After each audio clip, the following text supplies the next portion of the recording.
Welcome to Paranomius, where the shadows whisper and true stories blur the line between reality and nightmare. Every encounter shared here is real and far more disturbing than fiction. Dare to listen? The narrator, a retired nurse with over 4 decades of service, had one guiding principle throughout their career: no one should die alone. For 43 years, the narrator sat with patients in their final moments, offering comfort in the silence of passing. But what they witnessed during those sacred hours was far beyond what medical textbooks ever prepared them for. There were moments, quiet, unexplainable moments, where the veil between life and death seemed to lift. On more than one occasion, the narrator claimed to have seen something they could never fully put into words, but could never forget either. Just as a patient took their final breath, the atmosphere in the room would shift. It wasn't dramatic.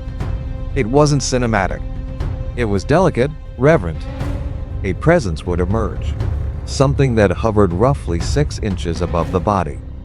The narrator described it as a shimmering distortion, like thickened air. Not a light, not a shadow, but a subtle shape, transparent, yet undeniably there. It moved gently, as if it were alive with some form of energy. And then, it would slowly dissolve into nothing.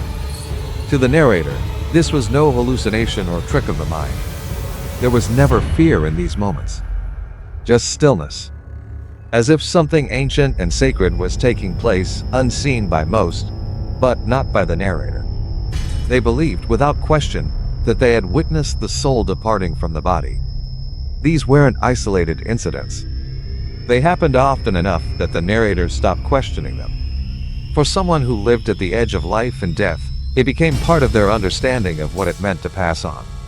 There was more to us than flesh and blood, something that continued after the body was still.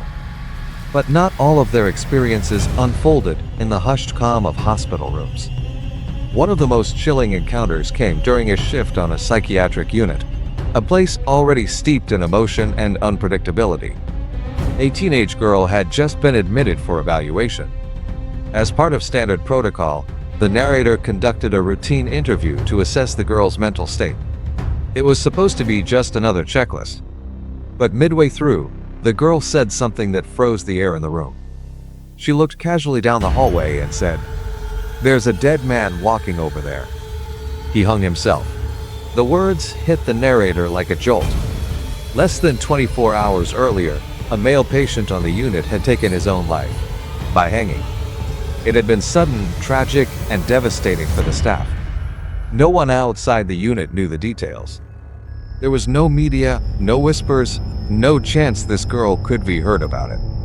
Trying to keep calm, the narrator gently asked the girl to describe what she saw. She spoke plainly, without hesitation, as if describing someone she passed on the street.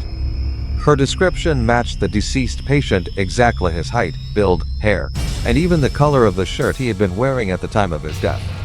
The precision was unnerving. The casualness in her tone made it worse. It wasn't the first time, she admitted. She often saw people others couldn't.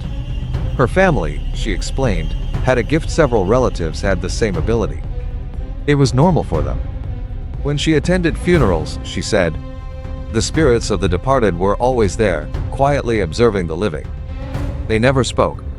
They never harmed. They simply remained lingering.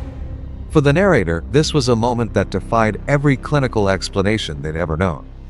There was no rational answer for how a teenage girl with no connection to the deceased patient could have known so much. It wasn't the words that haunted the narrator. It was the truth behind them. A truth delivered with such calm certainty that it shook the foundation of what could be dismissed as delusion.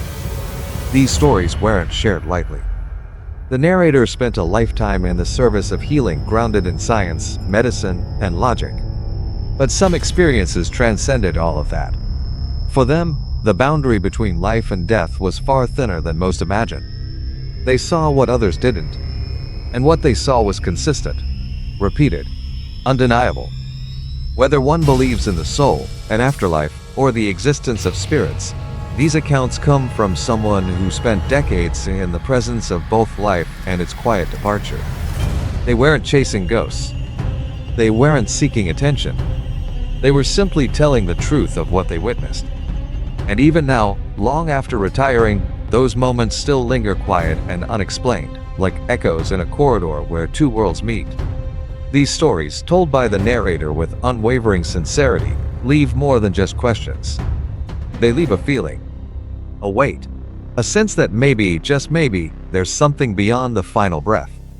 Whether seen through the eyes of a seasoned nurse or spoken by a girl who walks between two worlds, the message is the same. Death might not be the end. It might just be a doorway, and on the other side, something watches.